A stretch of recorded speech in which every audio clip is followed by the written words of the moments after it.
Good afternoon. This is All India Radio and I am Valsa Williams with the Midday News.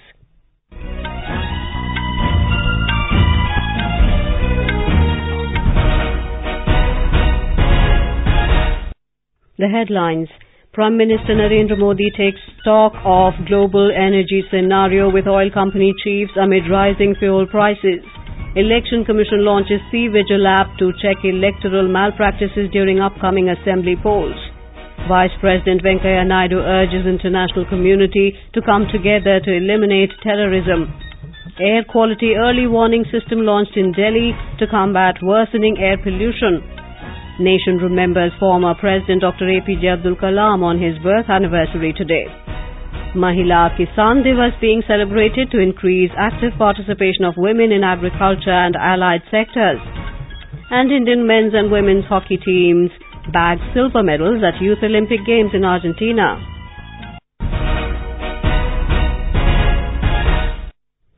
Prime Minister Narendra Modi met oil company chiefs in New Delhi today to take stock of the global energy scenario amid rising fuel prices.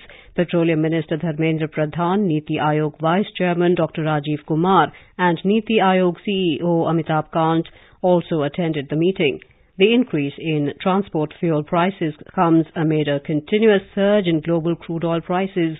Earlier this month, Union Finance Minister Arun Jaitley had announced a cut in excise duty by 1 rupee 50 paise a litre. Additionally, the state-owned oil marketing companies have been mandated to reduce prices of petrol and diesel by 1 rupee a litre each.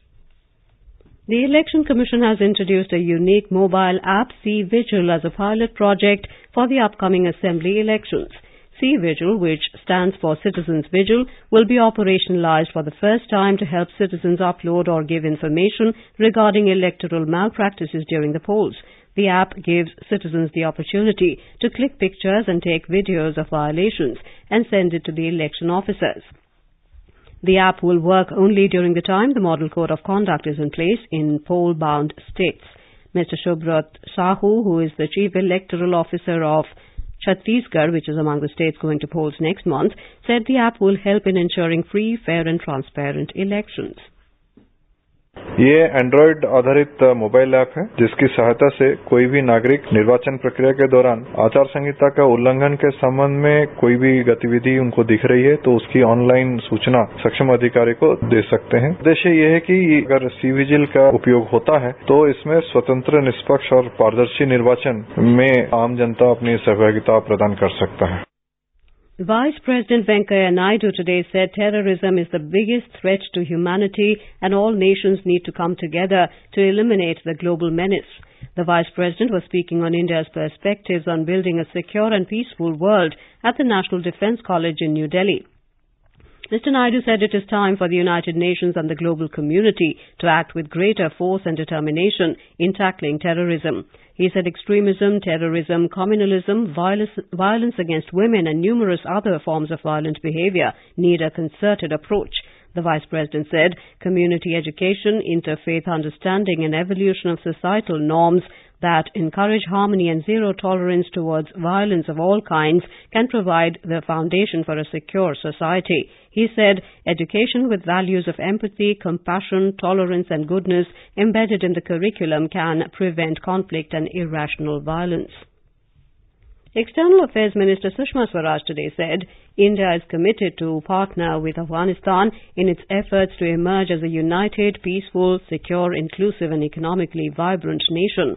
In a message at the inaugural event for training of Afghan diplomats as part of a joint program with China, Ms. Swaraj said India and Afghanistan are close neighbours and strategic partners. The minister said development partnership based on the priorities of the government and the people of Afghanistan has been the cornerstone of the multifaceted bilateral cooperation. Guided by the vision of Sabka Saath, Sabka Vikas, the Indian government has embarked on a development partnership program with commitment of over $3 billion. Ms. Swaraj said high priority is attached to enable Afghanistan to tap the true potential of its talented youth. Earth Sciences Minister Dr. Harshvardhan unveiled an air quality early warning system for Delhi region in the national capital today, designed with the help of American and Finnish models to predict extreme air pollution levels. The system will also give alerts for necessary actions. Speaking on the occasion, Dr. Harshvardhan said, with the early information on bad air quality, people can be informed to prepare themselves well in advance. Talking about stubble burning, the minister said there has been a decrease in detection of fire incidents as per satellite mapping in Haryana and Punjab. Fire detections के जो incidents है जो satellite वगैरह से detect करते हैं तो पंजाब में करीब 75% लेस है अभी, और इसी तरह से हरियाणा में भी 40% जो है लोअर है, जो अभी सैटेलाइट से जो है पिछले साल के मुकाबले इस समय जो था। और इसी तरह से जो PM10 और PM 2.5 के लेवल्स हैं, when we are comparing them from 16, 17 and 18, तो वो भी सारे के सारे जो है अभी फिलहाल कम नजर आ रहे हैं। Talking to AIR Secretary in the Ministry, C.K. Mishra said steps are being taken to reduce emission from vehicles. Mr. Mishra said, कि भारत सरकार ने दिल्ली में फ्यूल क्वालिटी बेहतर करने के लिए BS4 से सीधा BS6 फ्यूल इंट्रोड्यूस कर दिया। BS5 के स्टेज को हमने बाईपास किया, तो एक फ्यूल क्वालिटी की बात हो गई। व्हीकल क्वालिटी और रोड पे बंद करने के लिए पब्लिक ट्रांसपोर्ट पे हम जोर दे रहे हैं। तीसरा हम ये कर रहे हैं कि जो नॉन डेस्टिनेटेड ट्रक्स थी जो दिल्ली में आती थी और पोल्यूशन जिससे होता था, उसके लिए ईस्टर्न पेरिफेरल एक्सप्रेसवे प्रारंभ हो गया, उस पर लोग जाने लगे। अगले माह से संभवतः वेस्टर्न पेरिफेरल एक्सप्रेसवे भी प्रारंभ हो जाएगा। Culture Minister Mahesh Sharma and Housing and Urban Affairs Minister Hardeep Singh Puri jointly laid the foundation stone for the Museum on Prime Ministers of India at Teen Murti Estate in New Delhi today. The museum will depict modern India through collections relating to the Prime Ministers, their lives, work and significant contributions made towards nation building. Speaking on the occasion, Mr. Sharma said the new museum is expected to cost around 270 crore rupees. He said it will be constructed within 1 year. This is All India Radio giving you the news. For quick news updates round the clock, follow us on our Twitter handle at AIR News Alerts. You can also log on to our website newsonair.nic.in. The nation is remembering former President Dr. APJ Abdul Kalam on his birth anniversary today. President Ramnath Kovind paid floral tributes to Dr. Kalam at Rashtrapati Bhavan. Prime Minister Narendra Modi said in a tweet that Dr. Kalam was an exceptional teacher, a wonderful motivator and an outstanding scientist. Mr. Modi said Dr. Kalam lives in the hearts and minds of every Indian. Home Minister Rajnath Singh said Dr. Kalam was a people's president who played a pivotal role in strengthening India's defence preparedness. Information and Broadcasting Minister Rajyavardhan Rathore said, as the missile man of India, Dr. Kalam ignited 1,000 minds and gave India wings of fire. The minister said as president, Dr. Kalam epitomized selfless service, humility and wisdom. Mahila Kisan Divas is being celebrated today to increase the active participation of women in agriculture. Agriculture Minister Radha Mohan Singh will address a function organized to mark the day in New Delhi this afternoon. Women farmers, entrepreneurs, farming organizations, agricultural scientists and researchers from different states will participate in the event. The ministry had in 2016 decided to observe the 15th of October as Rashtriya Mahila Kisan Divas to recognize the contribution of women in agriculture. A report. Women play a significant role in agricultural activities in India. They are an important part of almost all activities related to agricultural work like sowing, cutting, planting, storing, etc. Their role is considered very crucial in the second green revolution in the country. The contribution of rural women in agricultural labor is 60 to 80%. According to National Sample Survey Organization NSSO, about 18% of agricultural households are led by women. According to NSSO data, in 23 states, overall contribution of labor by rural women in agriculture, fishery and forestry is 50%. Ministry of Agriculture ensures that at least 30% of funds under important schemes for development of agriculture are allotted for women. International Day of Rural Women is also being observed today. Tripti Srivastav, News Desk.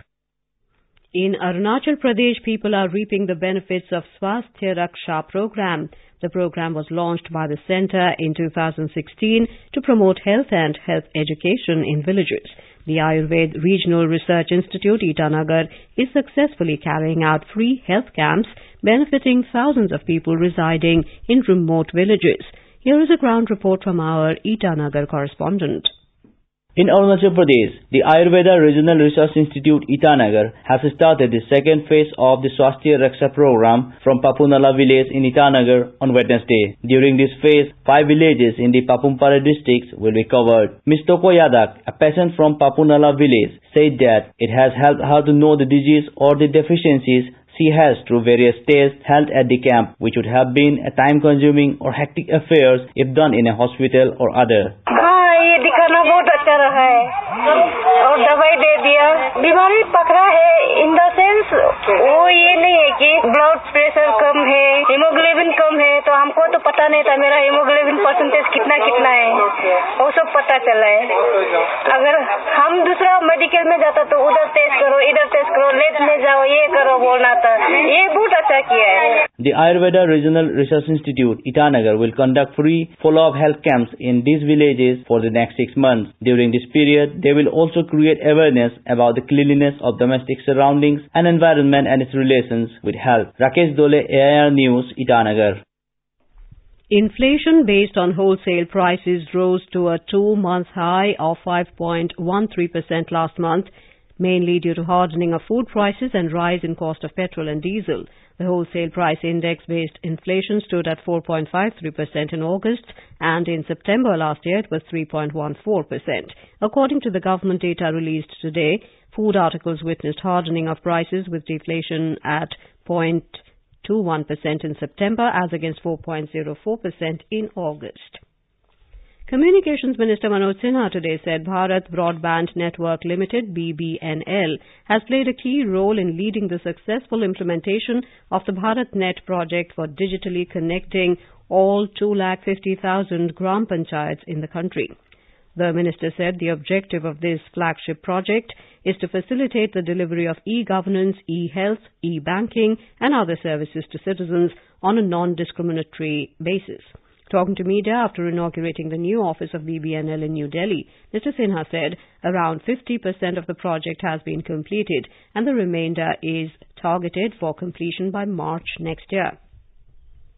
Durga Puja celebrations began today. In West Bengal, people attired in new clothes are visiting colourfully decorated puja pandals across Kolkata and in various other towns. All pandals are fitted with CCTV cameras as a security measure. Political parties are using the platforms to reach out to the masses with their messages. In Assam, over 4,000 puja pandals are being used to create public awareness on issues like Swachh Bharat Mission and women's empowerment. The Indian men's and women's hockey teams have bagged silver medals at the Youth Olympics in Buenos Aires, Argentina. These were India's first ever medals in hockey at the event. In the men's gold medal match, India lost to Malaysia 2-4. India was leading 2-1 at half-time, but lost its lead after Akimullah Anwar and Amirul Azhar sealed the victory for Malaysia. In the women's gold medal match as well, India squandered its lead and lost to hosts Argentina 1-3. The two medals pushed India's medal count to 10, 3 gold and 7 silver medals. India are 10th in the medals tally. The News Services Division of All India Radio in its weekly bilingual live phone-in program Public Speak will bring you a discussion tonight on orthopedic care. This can be heard on FM Gold Channel and additional frequencies from 9:30 p.m. Listeners can ask questions to the experts in our studio on toll-free number 1-800-115767. Repeat, 1-800-115767. You can also ask questions on telephone number 011-233-14444. Repeat, 011-233-14444. And post queries on our Twitter handle at AIR News Alerts by hashtag AskAIR. And now before we close, the headlines once again. Prime Minister Narendra Modi takes stock of global energy scenario with oil company chiefs amid rising fuel prices.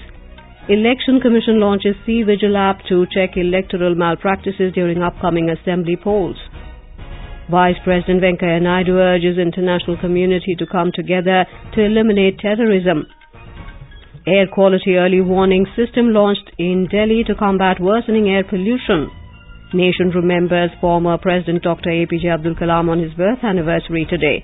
Mahila Kisan Divas being celebrated to increase active participation of women in agriculture and allied sectors, and Indian men's and women's hockey teams bagged silver medals at Youth Olympic Games in Argentina. With that, we end the Midday News.